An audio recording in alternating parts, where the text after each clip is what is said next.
Sometimes, pain doesn't scream, it simply breaks you in silence. The mistress and millionaire left the pregnant wife on the road, but fate had other plans. Lila screamed as her body slammed into the jagged gravel, blood mingling with the dust. Her arms were scraped raw, her knees burning, and the worst of it, her belly had taken the hit. She reached for it immediately, her heart pounding. Caleb knew she was pregnant. He had looked right into her eyes just moments before. And still, the Bentley didn't slow down. Its red taillights disappeared into the darkness, and beside him sat Harper. That laughter echoed in Lila's ears. The same laugh that once used to lift her spirits now felt like the cruelest sound in the world. Lila couldn't move. Her lips trembled. Her entire body shook. The road was deserted. Her voice cracked as she cried out for help, but no one came. All she had was pain and the thunder of her heartbeat in her ears. In that moment, something inside her shattered, not just her body, but her trust, her love, her entire world. Everything had changed. Lila had always known she wasn't like the others in Caleb's world. She wasn't born into money. She didn't understand fine wines or luxury yachts. She grew up in a sleepy fishing town where people shared meals and kindness, but she believed love was enough. Caleb had told her it was. He said he loved her for her heart, not her history. But once she stepped into his world of polished suits, smooth lies, and sparkling banquets, everything shifted. His friends looked down on her, like she was dirt. His mother had called her a mistake. Still, Lila smiled, dressed up, and stood by his side. But inside she felt like a stranger. No one respected her. She was just that girl from nowhere. She tried so hard to belong, to be enough. But now, lying on that cold road, she realized something cruel. Maybe she was never meant to be part of his world. Maybe she was just a chapter he could easily close. She had spent weeks planning their anniversary, 5 years together. She'd rented a quiet coastal cabin, decorated it with string lights, and packed a tiny pair of baby shoes to surprise him. She thought he'd cry. She thought he'd hug her and promise forever. But what she saw instead crushed her soul. Caleb pulled up to the cabin with Harper. They laughed, they kissed. Harper was wearing the same dress Lila had packed for that night. From behind the trees, Lila watched, frozen, her gift box trembling in her hands. Caleb opened the door for Harper. He had never done that for Lila, not in years. Then they walked inside the house. The house Lila had decorated with love to celebrate what turned out to be betrayal. She didn't cry. She didn't scream. She just turned around. Something inside her froze. The night she meant to celebrate their marriage became the night she watched it end. She ran after him, tears blurring her vision. He might have stopped, just maybe. And for a moment, he did. The car door opened. Lila rushed up, gasping for air. But Harper looked at her like trash. "Still begging?" she sneered, laughing. Caleb stepped out. His face wasn't angry. It was empty. He walked right up to her, grabbed her arm tightly. "Go home," he said flatly. "It's over." Lila tried to speak, but he didn't wait. He shoved her. Her foot slipped at the edge of the road. She tumbled. Her knee cracked. Her belly slammed the gravel. Her scream ripped through the night. Caleb turned his back. Harper rolled the window up. The car drove off, and Lila was left there, like she was nothing. Time slowed. The stars above blurred. Her body wouldn't move. She felt something wet, blood. Maybe the baby wasn't moving. Her voice was fading. Cars drove by. No one stopped. Until an old truck finally pulled over. A man in his 60s rushed out. "Oh my God," he whispered. He lifted her carefully, placed her in the passenger seat, and drove like the road was on fire. "Hold on, sweetheart," he kept saying. But Lila's eyes were closing. All she could hear was his voice, and the low hum of the engine. Then, silence. Days passed. Whispers began. "The billionaire's wife is missing. Where's Lila Carter?" But Caleb stayed quiet. He didn't call the police. He didn't look for her. He didn't care. Harper posted pictures online, posing in front of Caleb's private jet, laughing with a glass of champagne as if Lila had never existed. Like she was just a ghost they'd discarded. News outlets speculated. Some claimed she ran away. Others thought she was in hiding. But the truth was simple. She'd been thrown away, and no one noticed. Lila opened her eyes in the hospital, weak, exhausted, alive. Her hand moved instinctively to her belly. The baby was still there. A soft heartbeat, barely holding on, just like her. Next to her bed sat a sealed envelope. She opened it slowly. One photo, Caleb and Harper smiling happy, and on Harper's hand, Lila's ring, the heirloom from her grandmother, the one Caleb promised would stay with her forever. Now it was on another woman's hand, a lie, a betrayal. Lila stared at the photo. Her fingers trembled, her heart pounded, but her eyes stayed dry. The nurse walked in. She expected tears, maybe screaming, but Lila didn't cry. She didn't even blink. She smiled, a small, strange smile. She folded the photo gently and placed it back into the envelope. Her voice was soft, but firm. "Can I go home soon?" The nurse nodded slowly. Lila looked out the window. She didn't want love or answers. She wanted something else now, something sharp, something final. She wanted justice. Lila sat quietly in the back room of a small legal office, far from the polished marble halls she once called home. Her hands trembled as she faced the older man across the desk. Mr. Abrams, her late father's estate lawyer. He had aged, but his eyes still held the same warmth they did when she was a little girl. He passed her a worn envelope, sealed, heavy with truth. Inside, a trust fund agreement. Her father had set it up for her future, a hidden fortune, kept from public view. But what shattered her wasn't the amount. It was the signature at the bottom. Caleb had known. He had known from the beginning. He didn't marry her for love. He married her for this. The man who once kissed her forehead at night, who held her belly during the first flutter of life inside her, he had only been playing a role. Mr. Abrams looked at her carefully, like he was afraid she might break. But Lila didn't break. Not this time. She stood slowly, holding the documents like they burned her hands. Her love story was never real. It was a trap. The only love that had ever been true was from her father, and even that had been buried under deception. The man she thought loved her had used her legacy as bait, and now she was going to tear down everything he built on her name. The knock on the office door was sharp, quick, urgent. A private investigator stood there holding a thick folder, his expression grim. Lila opened it with shaky hands. Inside, fake documents, forged signatures, contract authorizations, bank transfers. Her name was everywhere, her signature too, but she hadn't signed a single one. Her entire trust had been funneled into Caleb's offshore accounts. The man she had cooked for, cried to, shared her dreams and her body with, he had robbed her in broad daylight. This wasn't just infidelity. This was war, the fake affection, the sweet words, the whispered promises. They were never love. They were weapons. And she had always been the target. He had planned it from the beginning. Caleb had charmed her, made her feel safe, only to drain her dry and toss her aside like garbage. Lila clenched her jaw, flipping through each page, each damning document. The betrayal sliced deeper than any physical wound Caleb had ever left on her body. The investigator cleared his throat and handed her a USB. Every detail, every account, every fake signature, it's all here.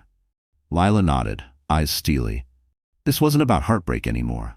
This was theft, the cruelest kind of betrayal. And she wasn't going to cry over it. She was going to destroy him with it. Later, as Lila sat alone, her fingers brushed over an old photo album from her childhood. She flipped through pages, summer vacations, birthday cakes, sleepovers. Then she stopped. A photo of two little girls, asleep on the same mattress on the floor. One was her, the other Harper. Lila's stomach twisted. Harper hadn't been some stranger Caleb picked up at a party. She had been in Lila's life for years. She'd slept in her home, eaten her mother's food, held her hand during scary movies, and now she was sleeping with her husband. Lila couldn't breathe. This betrayal wasn't just about her marriage. It was her past too. Harper had watched her grow up, knew her dreams, her fears, and still she chose to stab her in the back, in the heart. This wasn't just greed. It was personal. Her childhood, her marriage, her trust. Everything had been weaponized against her by the two people she once loved most. Lila closed the album. Her hands shook. But no tears came. They had dried up somewhere between heartbreak and fury. She wasn't just a wife anymore. She was a woman with nothing to lose. Lila entered the courthouse with her hoodie pulled low, her belly now slightly visible but her face hidden. No one recognized her. To the world she was missing. But inside those walls, she moved like a ghost with purpose. She filed the injunction, quietly, no media, no noise, just a silent, devastating move. Caleb's assets, every house, every account, every deal, now under legal scrutiny. She didn't yell, she didn't warn, she just signed. Papers that would tear his empire apart from the inside. The clerk stared at the documents, then looked back up at her, like he wanted to ask who she was. Lila just nodded. She had no name now, just fire in her veins and purpose in her stride. Every legal strike she made was cloaked in silence. But every signature? It was hers, real, sharp. She didn't need a press release. She didn't need sympathy. She needed results. And she was getting them, one paper at a time, one blow at a time. Her child would never grow up thinking silence meant weakness. Caleb thought she was gone, thought she was broken. But her silence was louder than any scream, and this was only the beginning. The glass table cracked like thunder. Harper's voice rang through the boardroom. But Caleb couldn't hear a thing anymore. His assistant leaned down, whispered in his ear, voice shaking. All accounts, frozen. The deal, gone. Caleb's face drained of color. Just minutes earlier, he had been shaking hands with foreign investors, toasting to a multi-million-dollar merger. Now those investors were walking out, confused, angry. The boardroom was unraveling. One by one, people turned to him, demanding answers. How did this happen? You signed the freeze? Where's the money? Harper grabbed her phone, saw the alert, and screamed. She's supposed to be dead. She hurled the phone across the table. It shattered on impact, just like their plans. Caleb gripped the edge of the table, his knuckles white. He had planned for everything, except this. The ghost of the woman he left bleeding on a roadside was now draining his empire, silently, mercilessly. No threats, no warnings, just destruction. The empire built on deception and betrayal was collapsing, and the worst part? He never saw it coming. The package was small but heavy. Caleb stared at it for a long time before opening it. No note, just a birth certificate. His eyes scanned the paper, then stopped. The child's name wasn't his. It carried Lila's father's last name, the man Caleb had tried to erase from memory, the man whose legacy he had mocked. His own son would never carry his name, not Caleb Jr., not even a single letter of it. Just one bold name, stamped clear as day. It hit him like a slap. He had stolen everything from Lila, her fortune, her dignity, her place in his world. But this was the one thing he couldn't take back. A name, a future, a son who would never call him father. No pictures, no hospital updates, no messages. Just one cold, official paper that screamed louder than any confrontation. Lila had made her choice, and Caleb wasn't just losing money. He was losing history. He was losing bloodline, and there was nothing he could do about it. Caleb's longtime business rival had never believed in ghosts, until one started bleeding Caleb's empire dry from the inside. Accounts vanished overnight, deals fell apart. Legal alerts showed signatures from someone legally declared dead. Julian Maddox figured it was a hacker, or maybe some vengeful whistleblower. But then a private courier delivered a sealed envelope to his penthouse. No return address. Inside, a single line, "You hate him. I lived with him." Along with it, a stack of bank documents with trail marks only someone on the inside could have accessed. Julian's hands tightened. This wasn't some outsider. This was someone close. Someone dangerous. When he agreed to the meeting, he expected desperation, a broken wife grasping for hope. But what he got was Lila, standing in a black coat, eyes like blades. She didn't ask for sympathy. She asked for war. "I'm not coming to you as his ex-wife," she said. "I'm coming to you as the woman who can take him down." Julian stared at her for a moment. Then slowly he nodded. In that moment he didn't see a victim. He saw a weapon, one forged by betrayal, sharpened by grief. The enemy of his enemy had just become his most powerful ally, and together they weren't planning survival. They were planning destruction. Surgical, brutal, final. Harper wandered into Caleb's private study like she always did, uninvited, barefoot, humming. She didn't expect to find the drawer unlocked, didn't expect the folder left half open. But curiosity had a way of killing more than cats. She picked it up casually, flipping through. Then her heart dropped like a stone. There it was in black and white, a new trust fund, a second family, a villa in Tuscany, a woman's name she didn't recognize, and a little boy, born months before she and Caleb had even kissed. He had promised her everything, told her she was his one true love, that Lila was just a stepping stone, that what they were building was real. But the truth? She was never meant to win. He was never meant to stay. She was just another pawn in Caleb's twisted game of wealth and deceit. Her lips trembled, then curled into a smile. Not a happy one. The same smile she gave Lila when she smeared cake into her face. Only now she understood. She had become exactly what she used to mock. Disposable, replaceable, She slammed the folder shut and laughed. But it wasn't joy. It was rage. Rage and lipstick. The mistress had been betrayed, and now she was about to become the monster Caleb accidentally created. Late that night, Caleb's phone buzzed. The file was labeled Game Over. He clicked it, thinking it was spam. But the second it opened, his blood turned to ice. Harper appeared on screen. No makeup, no fake smile, just cold eyes and a colder voice. "I know everything," she said. "Every wire transfer, every fake document, every lie you made me help forge." Her voice was flat, emotionless, terrifying. "I was stupid," she continued. "But now I'm useful. Pay me, or I pay the press." Caleb's hands trembled. His mouth went dry. She listed every crime with surgical precision. Dates, account numbers, voice memos, even phone recordings. She didn't blink once. "You made me betray a woman who did nothing but love you. Now I'm going to make sure the whole world sees who you really are." Then came the kicker. Clips from secret meetings. Voice recordings of Caleb laughing about stealing Lila's trust. Photos of him forging her signature. Harper stared straight into the lens. "I don't care about jail," she said. "I care about payback." Caleb tried calling her. No answer. Just silence. The kind of silence that comes before everything burns. The woman he used now held the match. And she wasn't bluffing. Across town, Lila sat in the nursery, holding her baby close, watching the soft morning light pour in through the window. Outside, war was raging. Files moving, accounts freezing, men in suits panicking. But inside the room, it was quiet. The baby's tiny fingers curled around hers, warm, soft. She should have felt victorious. She should have smiled, but all she felt was emptiness. Revenge wasn't peace, it was noise. And in the silence, Lila realized how much she had lost.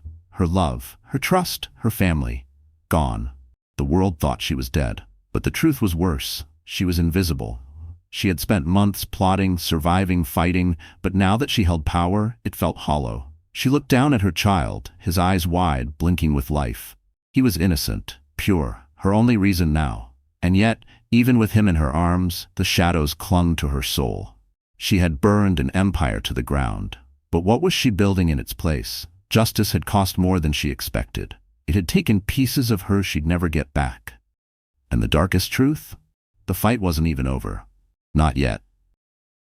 Then the headlines exploded like fireworks. Billionaire Caleb Carter under investigation. Offshore accounts linked to stolen trust. Anonymous source leaks empire secrets. And yet, no one knew who had done it. Reporters scrambled. PR reps panicked. Investors fled. But Lila stayed hidden. A cousin from overseas had smuggled in the final hard drives, documents, recordings, legal trails. She spent nights organizing them, scrubbing any trace of herself. No fingerprints, no leaks leading back to her. She didn't want credit. She wanted impact, and she got it. In less than 24 hours, Caleb's empire turned to ash. Every luxury built on lies collapsed under the weight of public shame. His name, once shining on every glossy magazine, now dragged through mud with words like fraud, betrayal, and theft. But no one knew where the storm had started.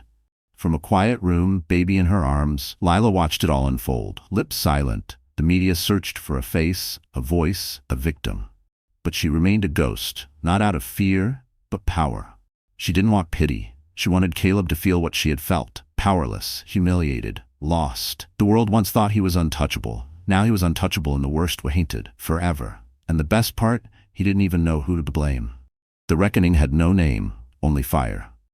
Then came the envelope. No return address, just heavy gold-embossed paper sealed with wax. Inside, an invitation. Caleb and Harper's engagement gala. Lila stared at it for a long time. Then she smiled. Not a smile of joy, a smile of knowing, of power. The timing was perfect. The world was already turning against him, but Caleb didn't yet realize how deep the cracks would run. The gala would be full of cameras, elite guests, champagne flutes, and fake laughter. But beneath the glitter, she was planting bombs. Not the kind that exploded with sound, but with truth. Emotional bombs, legal bombs, reputation killers. The kind PR couldn't spin, the kind no money could silence. She wouldn't crash the party, she would haunt it. Every speech, every toast, every lie, all of it would shatter under the truth. Because when the truth came out that night, it wouldn't just end the gala. It would end Caleb and Harper, publicly, permanently. She didn't need revenge anymore. She had justice. And now, she had the stage. All she had to do was light the match. The papers were ready, the ink dry. But Lila never signed the Carter name. Once a symbol of wealth and high society, now it tasted like poison in her mouth. She stared at it, bold black letters at the top of the page. Her last tied to the man who left her bleeding on a road while she carried his child. A name wrapped in titles and blood money. She didn't want it. She slid the folder back to the lawyer. "Burn it," she whispered. Julian stood nearby, silent. He didn't interfere. She walked out of that office, leaving behind more than a name. She left behind the ghost of the woman who once begged for love. She walked away from millions, from properties, from power in high circles. People called her crazy. Why give up so much after surviving so much? But Lila didn't want to survive anymore. She wanted to live, and not in his shadow. Her heart was bruised, her soul scarred, but she'd rebuild, without the chains of a man who once believed he owned her. The last thing she did? She took off her wedding ring. Not because she hated it, but because it carried every lie he ever told. She dropped it into a glass of wine and walked away. The servers froze, watching in stunned silence. Lila never looked back. She didn't need their applause. The legacy she once chased no longer meant anything. She wasn't a Carter anymore, and she'd never be one again. The foundation launch wasn't flashy, no chandeliers, no red carpets. Just women, some scarred, some silent, all survivors. Lila stood at the front. Her voice trembled at first, but as she shared her story, pain transformed into power. Julian stood in the back, hands in his pockets, quietly watching her speak to a crowd of faces that mirrored what she had once lived, trapped in golden cages. She didn't sound like a victim, not even a hero. She sounded like someone who made it out when others didn't, and now she was holding the door open. The Foundation's mission was simple: to help women silenced by powerful men. Those too scared to speak, too poor to leave, too broken to fight. She called it the Silent Rise. Every dollar donated, from auctions, from Julian's contacts, went directly to shelters, therapy, and legal aid. The media tried to spin it. Millionaire's ex turns activist, but she ignored them. She wasn't doing it for fame. She was doing it because her pain had to mean something. It couldn't just end with survival. It had to become something better. After the event, a young girl hugged her, eyes brimming with tears.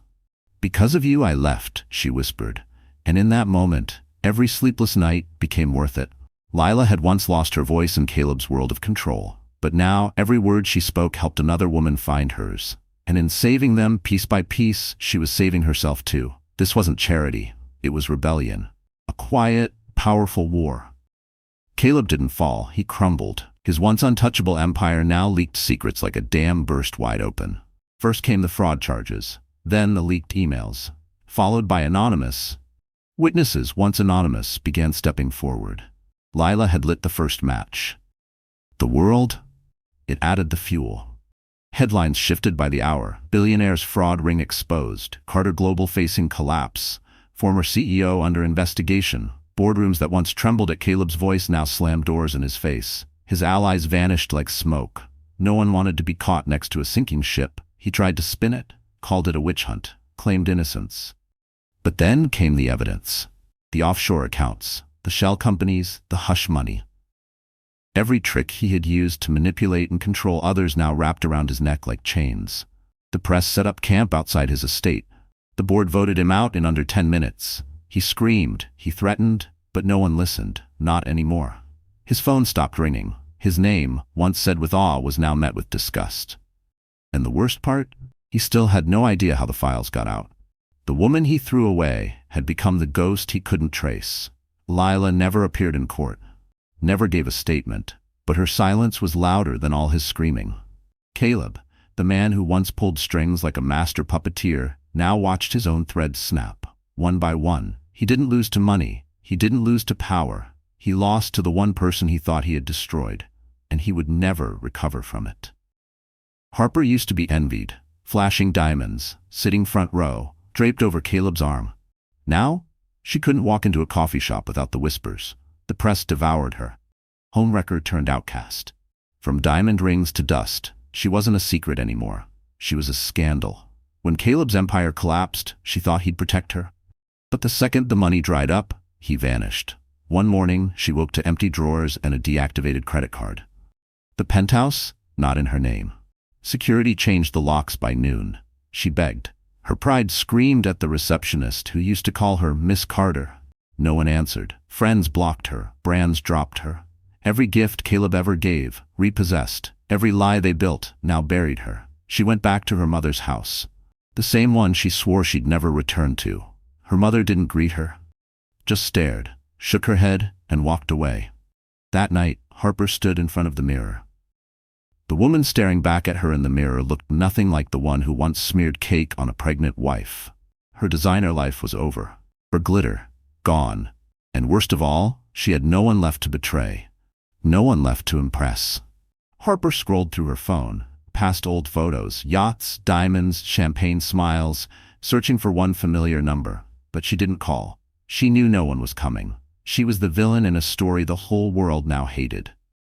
And villains don't get second chances, only consequences. The gates creaked open, slowly, hesitantly. Lila stepped inside Caleb's old mansion, her old prison.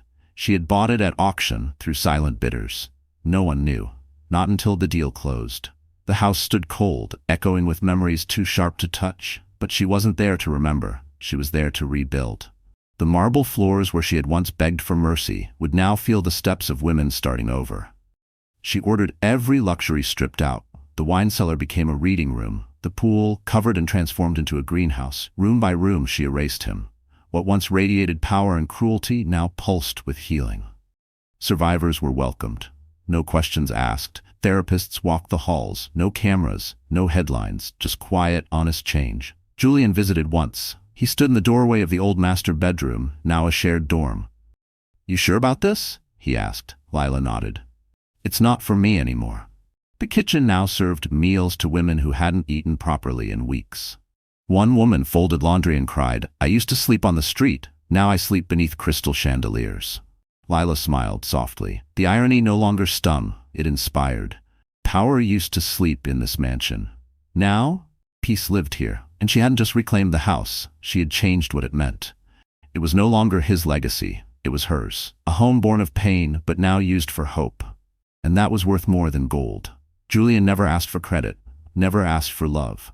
He stood by her, even when she told him she didn't believe in second chances. Not for men, not for herself. But he waited, not with flowers, not with promises, with respect. He never touched her without permission, never made choices for her.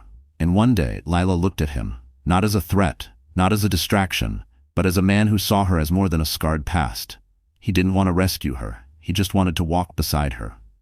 They sat on a bench outside the shelter she had built. Lila looked at him and said, "You don't scare me." Julian smiled. "I'm not here to." That was their beginning. No grand confessions, no dramatic kisses, just two people who had survived war, finally finding peace in each other. When they traveled, she booked the rooms. When they argued, he listened. When she cried, he didn't offer answers, just silence and space. And slowly she let him in. Not because she needed him, but because she wanted him. Julian knew he wasn't her savior. He was her partner. And that made all the difference. For the first time, Lila got to write the rules. She defined what love looked like, what respect felt like, what trust meant, and Julian followed without question. She wasn't his prize, she was his equal. And that was the only kind of love she'd ever believe in again. The sun had just begun to rise when Lila stood at the top of the hill, her son in her arms. He giggled, tiny fingers tangled in her hair. She looked down at the gate below, now gleaming with a new name in gold letters, House of Lila. Not Carter, not any man's name, just hers. Her past burned away in the rearview mirror. This was her beginning. The staff called her Miss Lila. Not ma'am, not madam, just the name she had reclaimed, with blood and grit. Her son had her eyes, not Caleb's, not his cruelty, just her strength. She kissed his forehead and whispered, "You'll never have to earn love." Behind her, the house buzzed with quiet life, women finding their footing, children finding safety, hope echoing through halls where fear once lived. She had turned her ruin into a kingdom, not one built on revenge, but on purpose. And this was only the beginning. The new woman approached the gate, a baby in her arms, eyes full of fear. Lila walked down to meet her, without hesitation. "You're safe here," she said, no questions asked. That's how her story would continue. Not in courtrooms, not in headlines, but in every woman who passed through those gates and left stronger. She held her son tighter. The sun warmed her skin. The past no longer haunted her. The future no longer scared her.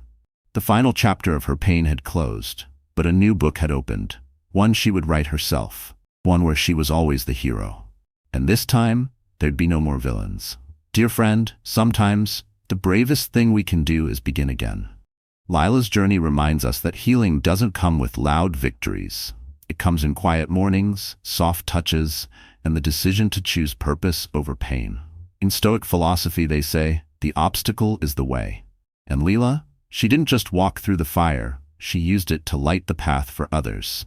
Her strength wasn't in surviving what broke her, but in building something beautiful from the ashes.